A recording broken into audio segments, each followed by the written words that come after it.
in just 3 weeks' time, we can choose whether to go down the same path that the Coalition and Labor wanted, that the Coalition has wanted to take us down over the last 8 years, or we can choose a hopeful future. A hopeful economy based on renewable energy rather than coal. A hopeful society where people in desperate need get the services that they deserve. Or we can choose another 3 years of Scott Morrison. So I can tell you now, the Greens are very clear. We want to wake up in 21 days' time, on the 22nd of May, and be able to say, on that Sunday morning, former Prime Minister Scott Morrison. Because most of the changes we want start at that point. But we also want to make sure that we don't just hand a blank cheque to Labor. That we have a powerful crossbench, a progressive crossbench made up of independents and Greens that can hold the next Labor government to account and deliver on the kind of promises you've seen here. Because I have to tell you, that's how we got an ICAC in New South Wales. That's how we get fundamental reform. We need to have a parliament that doesn't just work for one major party. We need a parliament that works for people and the planet. Thanks very much.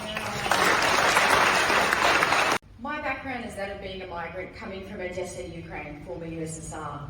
The stories my parents have told me makes me wary of government overreach. And boy, have we had government overreach over the last 2 years.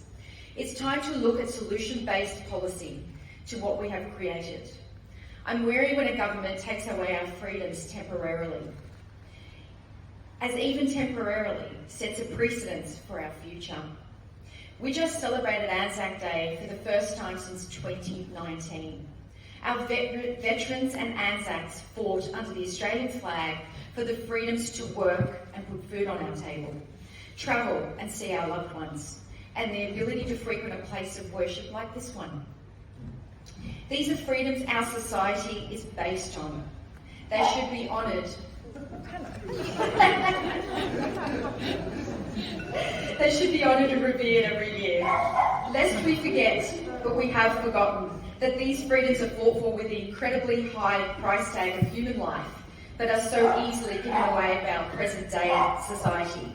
We here are the generations who can make a difference to the present, and I hope you will join me in doing exactly that, providing Wentworth and Australia with real genuine policies, solutions and real freedoms.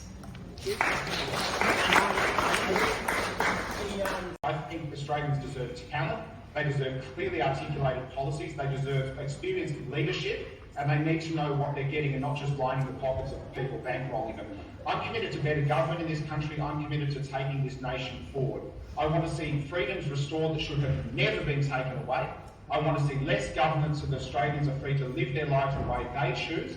I want to see lower taxes. I want to see better education. And I invite everybody to visit my website, see what we are really about, learn about minor parties, and don't be conned by major parties or people pretending that they're not part of a party when they're part of a very well-funded, orchestrated campaign.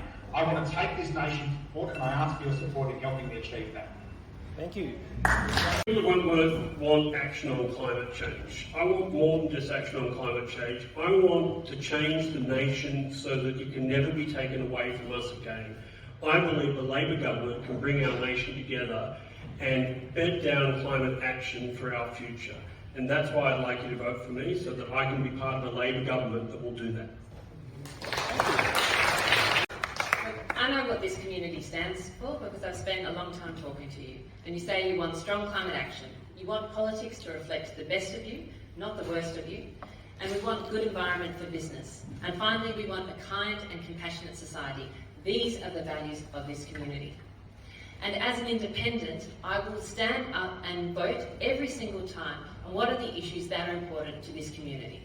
If the Nationals, if Matt Canavan, if Barnaby Joyce are putting forward climate-wrecking policies, I will vote against them because that's my commitment to the community.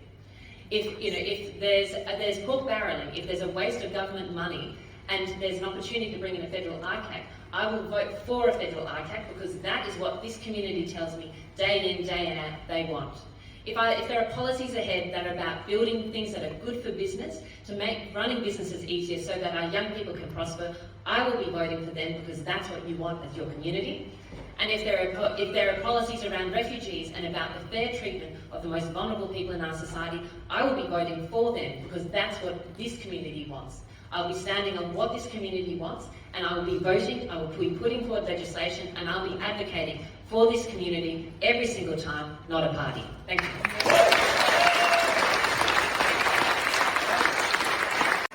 This is a very important election, and my message to you is that your vote is a precious thing and you should exercise it wisely. Think about what sort of a government you want over the next 3 years. Don't use your vote as a protest exercise. Think about what sort of country you want for the next 3 years. I'd say to you, if you've got candidates or parties who are not addressing the full suite of challenges that Australia faces, from the climate of global economic uncertainty and national security challenges, then don't vote for that uncertainty. If you've got a candidate who's offering you slogans but not detailed policies or costings, or any plan for how you'll get these things done in Parliament, then don't vote for that uncertainty. If you've got candidates who will not tell you the most important thing, how they will vote on the most important issue they're likely to face in the event that they're elected and there's a hung Parliament, who will they support to form the government, which candidate will they support to be Prime Minister, then don't vote for that uncertainty. You know who I am, you know my track record, you know how I've stood up for this community, and I'll continue to do so. Thank you.